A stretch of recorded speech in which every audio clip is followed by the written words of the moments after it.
Nikola Jokić was once considered the best passing big of all time. With his recent accolades and how he's been performing, he's now being considered the greatest passer of all time. With the way he's been playing recently, he's even shattered records that were once held by the great Wilt Chamberlain. In this video, we're going to break down 3 habits Jokić uses that makes him a point guard in a center's body and how he may be the greatest passer of all time. First, let's take a look at Jokic's vision and how he's able to use his feel and eyes to map the floor and create angles. A cognitive skill JJ Redick mentioned the other day. And then the cognitive side of that is pattern recognition, spatial awareness, which is an easy way to say court mapping. Nikola Jokić court maps, anticipation, and then cognitive load. That's the mental bandwidth piece. How many things can you process at once? The same time. So let's see how Jokić uses his vision to court map and to place players on the floor in his mind. The moment Jokić catches this pass, his eyes are up and he processes that Jaren Jackson is rotated over to get him. Marcus Smart is dropped to the dunker to take away Aaron Gordon. So he processes that Michael Porter Jr. is open in the quarter to shoot and Derrick Rose isn't going to get there in time to contest the shot. He processes all this in about half a second. Even if it doesn't look like it, his eyes are always up and he's mapping the floor. The moment the defense sends a double and his teammate relocates, he can find him immediately. Like in this example, the moment DeAndre Ayton sends a second body, it's too late as Jokić has great connectivity with Gordon and throws a perfect lob to the rim. One of the best ways he uses his vision is with his scanning. It looks like this.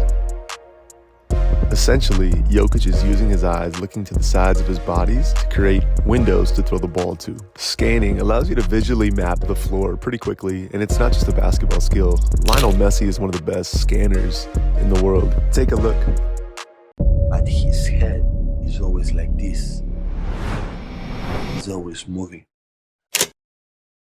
Scanning is a skill performed by almost all footballers. It's when a player temporarily looks away from the ball to take in extra information that can help them once they receive it. Now, when we measure scanning, we look at something called scan rate. This is how many times a player scans in the 10 seconds before they receive the ball. Studies have shown that the higher the scan rate, the more likely you are to make a successful forward pass. It's no surprising then that Messi has one of the highest rates in the world.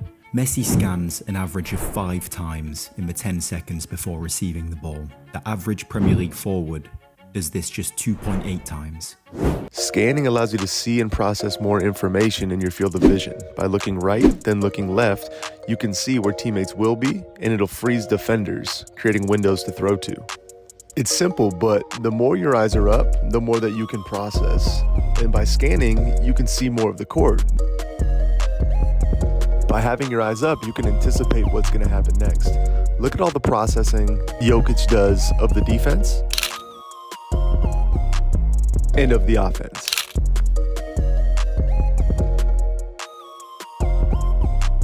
Because his eyes are always up, he processes quicker while other people are still reacting. So like in this pass right here, before the ball even gets to him, he knows and senses he has a teammate open right near the rim. And so by the time his fingertips touch leather, his eyes are already up and he already knows what he's going to do with the ball.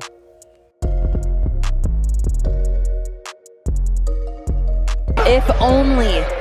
He doesn't even have to look. So when a casual NBA fan says something like he doesn't even have to look, the difference is he actually already did look. His eyes were up very briefly, and because his eyes are always up, he needs just a split second to process the entirety of the floor, and then he can use that processing to anticipate what's going to happen next. It's not that he doesn't have to look, it's that he sneakily already did look while everyone else was processing something else.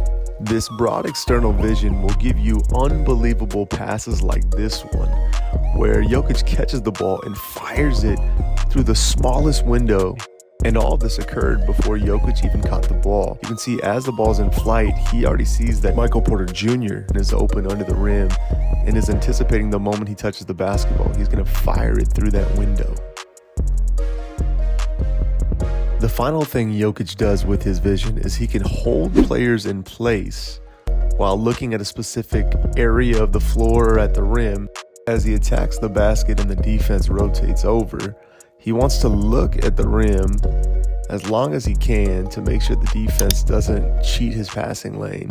And then at the last second, he'll fire a pass to now a wide open shooter, as everyone is so preoccupied with his vision. In this example, Jokic will look at a pin that's being set by Jamal Murray just long enough for Aaron Gordon to get into space, but he holds the defense in place until he can get there.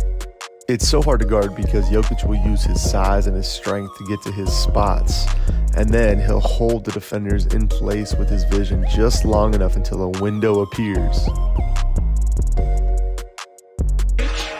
Jokic with size on Hardaway. Jokic twisting, dishing again to Gordon. It's almost more dangerous in transition when he isn't scanning, because the other thing he'll do to defenses is he'll look at one place and it'll freeze the defense, giving his teammates enough time to get behind the three-point line. Late in games, defenses are so frustrated with him, they finally say, you know what, let's just blitz him when he's not paying attention. 5 straight for Denver, almost right there. Jokic corner, it's Porter a three. I still don't know what this is. Is it a spidey sense? Is it a teammate yelling wolf? Whatever it is, at the moment Reeves is about to take the basketball, he's able to pivot and find a wide open shooter. This will have defenses saying this. Why are you the way that you are? I hate so much about the things that you choose to be. He has to be a nightmare for defenses because he's also 7 feet tall, so he can use his size to create angles for himself that other point guards wouldn't be able to create. So for example, as he attacks downhill and he finds a slight angle in the defense, he can throw the ball from a multitude of windows or create one on his own. So if you notice on this drive, he drives slowly, but he reads quickly, and he's trying to get the ball to his teammate, but a window isn't available, so he uses his size to create one on his own. The second habit that makes Jokic a point guard is he can read the game at a really high level, which can be developed by any player. What makes a great basketball player? Beyond just talent. One of the things we talk about is basketball intelligence. Can you learn basketball intelligence? Can you learn and develop basketball IQ, or is it innate? And I would argue, of course you can. Of course you can develop basketball intelligence through film study, through great coaching. Jokic possesses unreal basketball intelligence, and a reason why is he knows where the defense will be and how to pick on them. Here's an example of Jokic reading. Here, LaMelo Ball comes to help, his eyes are down, so Jokic casually zips a pass to the opposite corner. Great read.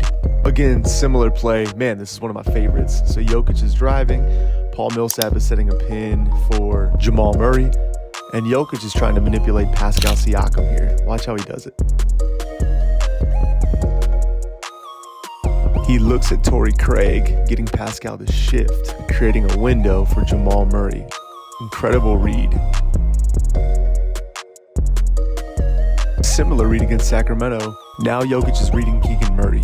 As Jokic just slowly ball fakes to the corner, he knows that now Keegan is thinking about the corner, creating a window to zip a pass to. A great reader of the game knows the defense is always wrong. So if my teammate cuts and the defender has to lean in, well, by definition, that leaves an open window for me to throw to. What's so impressive about Jokic is he can just do it so quickly. So here, as Christian Braun cuts, Wiggins leans in just a little bit, but as you can see, is still preoccupied with his defender, but it's too late. And again, a good reader of the game knows the defense is always wrong. So in this action, it's pretty similar to the last one. The moment there's a little bit of daylight, he hits Gillespie in stride. Jokic can also read and throw teammates open, or what I call TTO. So here he makes eye contact with KCP and releases the ball before he's actually open, but it throws him to an angle where he can finish by himself. Another great part of Jokic's game is he actually doesn't hold the ball for very long, especially for someone who leads the league in assists. So in this article, it says Jokic moves the ball in under 3 seconds, whereas other players like Doncic and Young hold it for 5. And then also, Jokic only averages about 1.43 dribbles per touch. It's every coach's dream that their best player is also their best decision maker. But it's even better if your best player is your best passer and they don't hold the ball for that long so everyone else feels involved. So as you can see, Jokic leads the league in touches, but is almost better than everyone else in how quickly he gets the ball to somebody else. His basketball aptitude is so impressive that the other night I saw something and had to do a double take, and I'm still not sure what I saw. It looks like he knows KCP is in front of him on his right, and so after he glances, he just tips the ball to him just to get it back. I know it's wild and I caught some flack for this, but in the same game, and I watched the entire game 3 times, Jokic does something similar where he beats Wembanyama to the ball and tips it to a teammate just to get it back, and then leads to a lob. But Jokic is known to do tip passes to KCP like this one right here for a corner 3. Whatever he's doing, he gets the ball out of his hands quickly, he finds teammates in space, and it creates this shared cognition where everybody starts to move the ball as well.